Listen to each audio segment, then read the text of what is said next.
Welcome to another edition of Ask Andrew, where I answer questions submitted by members of the BMFI community. Today's question: the original film version of The Manchurian Candidate was released in 1962. After the JFK assassination in November of 1963, it was sequestered from the marketplace. Do you know who was responsible for that? i.e., was it censored by the federal government?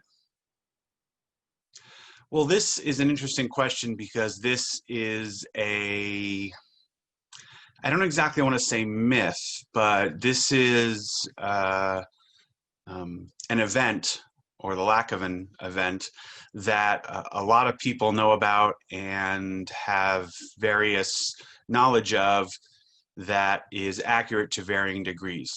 The first thing I should say is that the federal government in 1963 could not have censored a motion picture. By 1963, in fact, from the early 1950s, motion pictures began enjoying First Amendment protection as a form of speech, as a creative endeavor, as a form of expression, as an art form, etc. That wasn't always true. It wasn't true certainly for the first half of the 20th century, but there were a series of Supreme Court decisions starting in the early 1950s that prohibited the government from restraining or preventing the showing of movies based on the grounds of blasphemy. And once that was overturned, other reasons for the government being able to prevent a film from being shown quickly fell by the wayside as well. So by 1963, the government couldn't have censored it. The government could have made a request, they could have asked, they could have tried other sorts of inducements to the rights holders of the film, but they couldn't have out and out banned it. And as it turns out, actually, the film wasn't pulled from circulation as a result of the Kennedy assassination, as a lot of people think. A lot of people do think that. I've heard that on many occasions. I used to think it was true, but it is actually not true. The film, The Manchurian Candidate, while today hailed as a classic and, for my money, a wonderful film representative of the Cold War era, a very interesting and entertaining and engaging film, was not that well received by audiences when it was released in 1962. The film is based on the Richard Condon novel from, I believe, 1959. There were people who were interested in making it into a film. George Axelrod, the screenwriter, and John Frankenheimer began to bring it to the screen. They quickly enlisted the participation as would-be and eventual star Frank Sinatra, who had a contract with United Artists, a big contract at the time, and wanted UA to have the film, to fund the film. And the head of UA at the time, Arthur Krim, didn't want to do it.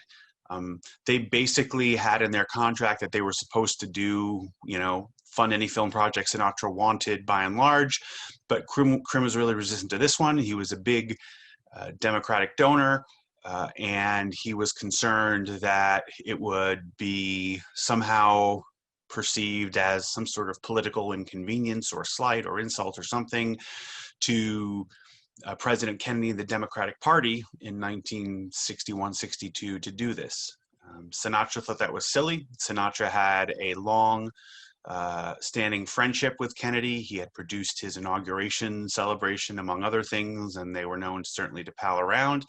So Sinatra went to Kennedy, asked him, do you see any reason why we shouldn't make this movie? And Kennedy actually encouraged them to do it. He'd read the novel, he enjoyed the novel, he said he always thought it would be a good movie, and encouraged Sinatra to make the movie. So that's how the movie got made, and the movie was released in 1962. And some of us nowadays may think, well, how would we expect a movie released in 1962 to still be showing in the theaters in November of 1963? And the answer is that back then, a very successful film would show for a long time. The Sound of Music was in its initial release in movie theaters for well over a year. But that was an enormously popular film. An enormously popular film, I should say, that also was very long, and so it allowed fewer showings a day. The Manchurian Candidate was neither very long, exceptionally long, I should say, nor enormously popular with audiences. And as such, it had run its theatrical course by the course of, you know, the end of 1962, if not very early 1963, so it wouldn't have been in theaters at that time anyway. And now it's true that movies would get re-released into theaters, but that was usually true for movies that were known to have some commercial appeal. And this movie, despite its critical acclaim and despite its reputation now, was not that popular with audiences. And I think we could imagine why. It's a challenging movie. It's a movie with an unconventional style for its time. It seems in some ways much more contemporary, much more modern than a lot of other movies from that period. And in any case, it wasn't that popular, so UA probably wouldn't have wanted to re-release it anyway. It's worth noting that the movie showed on television, I think on CBS a couple of times in 1965. It showed again on another network, I think in 1970 or in the early 70s, and was in somewhat, I won't say regular, certainly not by today's standards, regular rotation on television in the 70s, but it did show on television in the 70s. The real reason it seems that the movie didn't get shown in theaters more or have a sort of wider re-release or longer theatrical life over the course of the 1960s and into the 70s is because of the nature of the deal, the terms of the deal that were set for the production of that film in particular.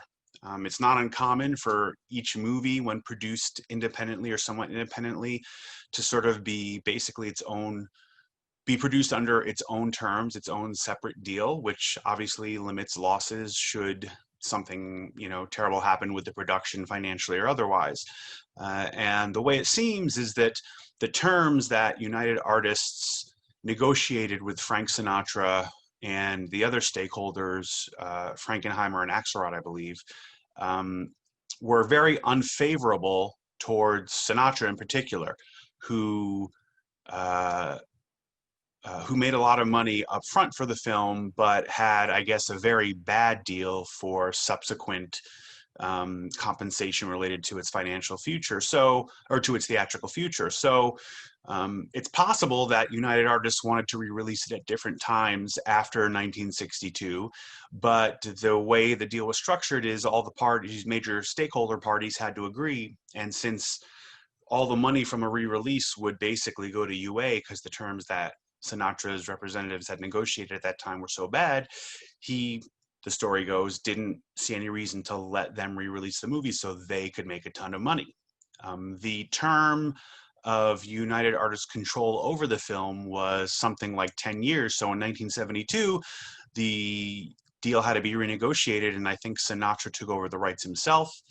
And at which point I think he began thinking about what could be done with it, but he had other interests and things on his mind, and the film really didn't re-enter circulation or American popular culture until the New York Film Festival wanted to do an anniversary screening of it, 25th anniversary screening of it in 1987. And Sinatra let them do that, and then the film began to have a new life from that point forward, including a 2004, I think it was, remake made by Jonathan Demme, starring Denzel Washington and Meryl Streep and Liev Schreiber, set around the Gulf War, which is an interesting film in its own way, but I don't think the same caliber of movie that the original was. In any case, those are some of the reasons why the movie had a relatively limited theatrical and other life after 1962, but it was not really having anything to do with the Kennedy assassination, though, as I said, a lot of people think so. But I'm glad to have the chance to talk about this movie, and hopefully it'll encourage some folks to see it if they haven't, or to see it again. If they have, it's probably been a while, like it has for me, so I look forward to the opportunity. If you have a film-related question you'd like me to try to answer, please visit the Film Studies Online section of brynmarfilm.org. Look for the Ask Andrew form and submit your question. Who knows? Next time I could be answering a question you sent in.